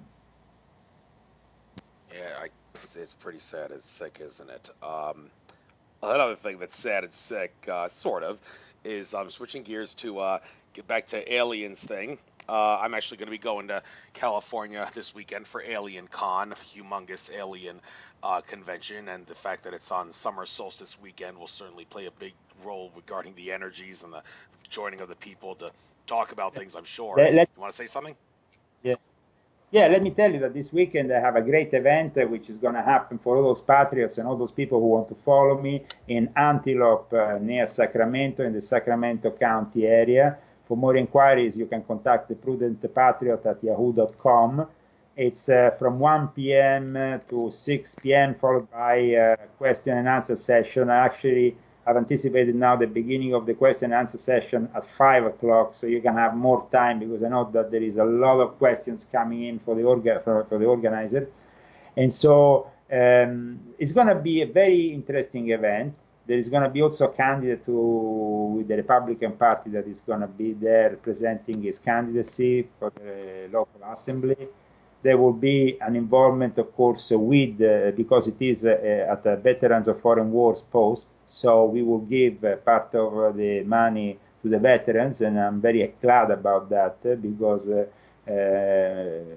my wife's also father was a veteran of foreign wars, and we really take this very seriously. And so I'm very glad if anybody in the area of Northern California can pop in. It would be appreciated and show their support for this initiative, in which I will present my new edition of Volume 1, which is basically the second edition with another chapter, and I will be presenting Volume 6.66, Volume 5, and all the other books which I have written in the last few years. And there are many books, so there is going to be also the projection of a documentary that we have done in Rome with Alex Jones, and that will be projected during the lunch, because it's also this food served there on the premises. So I think that it's going to be a great event. So if you are interested, join us in Antelope this weekend, the 22nd of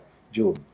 Okay, I don't think we're going to be able to make it there from Alien Conferences in Los Angeles, but I'm glad you got that out, and hope some people make it. Just so you know, we have about 8 minutes to go. I did want to mention about something that you kind of mentioned in passing about the History Channel. With its... I will be in Los Angeles at 5D Festival in September. I don't know if you know about 5D Festival. Oh, I won't be able to make that because I got some other conferences to go to at that time. But I was at the 5D one in Las Vegas on Easter weekend. Kind of a bad scheduling thing there, but that was it was pretty good. So. I will be in the 5D event that will take place at the Holiday Inn LA in September, I think around the middle of I was September. hoping you could make contact in the desert. I was at contact in the desert, and I heard from some lady who sells your books that you were in town, but I didn't see you there. So, well, I'm sure you had other things to do. But I mean, I was kind of like, of course, was invited by my publisher, and then I participated with Jimmy Church to a radio show there.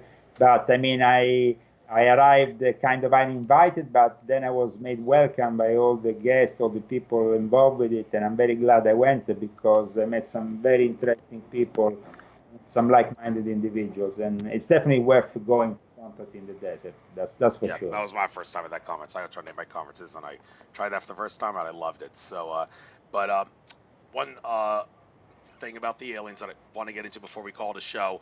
You mentioned about the History Channel, Aliens and Programs. I've seen every single episode of Ancient Aliens. I like what I see in the new season so far. And that other show that is airing at this either before or after that, the show that Luis Elizondo is the host of. Yeah.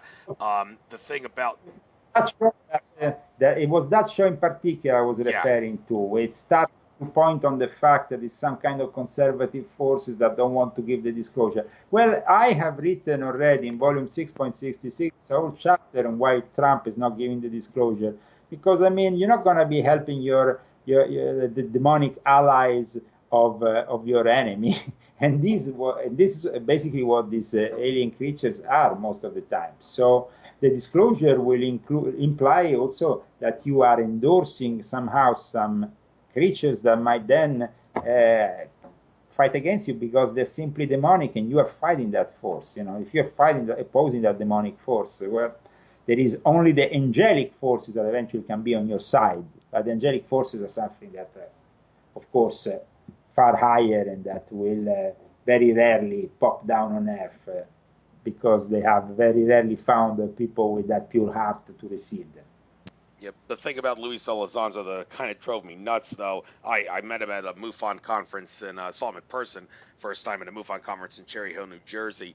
And during the question and answer session, I had the chance to ask him, dude, you're making a big mistake here, claiming that because of your oath to secrecy and all that, and your non-disclosure agreement pact and all that, that you can't disclose this information. Dude, there is more than enough checks and balances out there that allow you to talk about this stuff that you claim you can't talk about. And I made it clear to him of that, and he insisted on crying home to mama and citing the sources, the specific clauses that say that he can't disclose that information, when common sense says that the ones that show that he can disclose the information trump the ones that show that he can't. So I can't help but sense a little fear in the guy, even though I admire what he's trying to do, getting some of the information out. But then again, the show had a little bit of a brainwashing in it. Notice that when they mentioned 9/11, they actually mentioned 9/11 as a staged by 9/11, executed by 9/11 terrorists, a Muslim terrorist, which of course it wasn't. And and John Podesta appearing as someone speaking in that program. I mean, can we trust Podesta? That raised a big red flag with me immediately. John Podesta, I think it was on the first episode actually, so it was immediately like, ooh, you know. Okay. Time for one more subject here because we got like 4 minutes left. I mentioned 9/11. It has come out that Edward Snowden actually does have documents at a conference I was at in 2016 June that Ted Marr was the head of, the organizer of. A couple of speakers said Edward Snowden and his whistleblower colleagues have documents that would show that the 9/11 truth movement was right all along, and they do want to release those documents, but the powers that be have made clear that if he does, that they will murder lots of innocent people, and that kind of caused Snowden to chicken out and not release it. And now the recent thing with Julian Assange being taken into custody, even though he should have had asylum, to send a chilling message to whistleblowers, it kind of makes me want to say, Edward Snowden, I've had enough of you postponing this chess match of yours. You have got to spill the beans. If they do anything to Julian Assange to punish him, then is the time. You have got to expose those documents that show 9/11 truth was an inside job. To hell with the fact that people can't handle the truth. To hell with the fact that some people may die. You have got to do it. it takes priority over everything. Do you agree or disagree with me? And do you see this happening? And some people have actually said this is the year 2019 when the government and or mainstream media acknowledges 9/11 truth was right all along. Do you see that happening? It's difficult. I don't see it really happening, but I agree with you that Snowden might be right on point with that. And I remember myself once I was in Russia in 2002, and I had people from the Russian intelligence coming to me, and also a representative of their government, very eager to know the involvement of Licio Gelli, which, as you know, was the late worship master of the P2 Lodge, which I knew, and that I was involved with Monte Carlo Lodge and so on. So it was like the Russians really wanted to have this information, and they offered an immense amount of money to have such information. And so I was like taken away by the fact that they were so eager to find themselves also the real truth behind 9/11, because the truth behind 9/11, of course, is a truth that involves a number of people that, as we know, that we have the neocons, we have certain Saudi families, and we have, of course, elements of the New World Order which have used the 9/11 to instigate what happened from there on, which was throwing this planet into chaos even further. And of course, it's planning also a clash of civilizations. But that already started years prior to that, because as we know, Osama bin Laden was initiated apparently by George Soros into the upper echelons of the New World Order. Actually, it was Brzezinski who initiated him in the upper echelons of the New World Order. Right. Brzezinski kind of talks about that, I believe, in his book, The Grand Chessboard. I've never read it, but I've heard a lot about it. So, all right, it's 8 o'clock Eastern. I guess you can take these last couple minutes, get out anything you like, get your contact info, your websites, and anything else you want to get out. And I promise you I will upload this to YouTube by midnight tomorrow at the absolute... No, wait, I can't get it up. I got to get it up tonight because I'm going to Alien Con tomorrow. What am I saying? I'll make sure I don't let you down. I will get it by midnight tonight, or stay up late if I have to after I form it to a mode that's compatible to upload to YouTube. It'll be on tonight, and I'll send you, I guess, post a link or something on your Facebook page when after I do it. So anything you like, you take this moment to do that. So you're going to be at Alien Con from Thursday, from tomorrow? I will be arriving in Los Angeles late at night tomorrow, and I'll be probably zonking out, going straight to bed, and getting up bright and early on Friday to attend the conference Friday, Saturday, and Sunday all day. And I'm leaving on Sunday night. Oh. It's interesting. I wish I could meet you, but unfortunately, as I said, I have this thing going on Saturday, so I'm not going to make it to LA. But I mean, I wish that who are the guests? I hope it's interesting. I mean, who are the guests? There's so many guests, I can't even name them all. It's so many speakers. So I have so many to choose from at the same time. I'll go crazy trying to pick which one should I see and which one's going to be preaching to the choir that aren't worth listening to. So yeah, it's going to be tough, but it'll be a fun con. I've been to 2 Alien Cons already. And I won't go to the one in Dallas later this year because the Portal to Ascension conference is at the same time, and I've chosen Portal to Ascension because I'm really close with kind of cool with the Neil Gore, the guy who runs that. So, well, it was a pleasure having you on. I'm sure that this interview, unlike some of my last interviews from people that don't have household names that haven't gotten more than a couple hundred views on YouTube, you have a much more big household name. This will certainly get a lot more views, and as they say, if it bleeds, it leads. The stuff that you talk about is definitely going to grab a lot of people's attention. But let me make it clear, we're not giving to the power to the powers that be. That when we talk about this stuff, our agenda is to shut down the powers that be, and as long as we expose them with the intent of shutting them down, we are not giving them any power. So keep that in mind. Yeah. Pleasure having you on, Leo, and take care and good luck. Thank you so much. It was great to be on your show. Yes. Take care.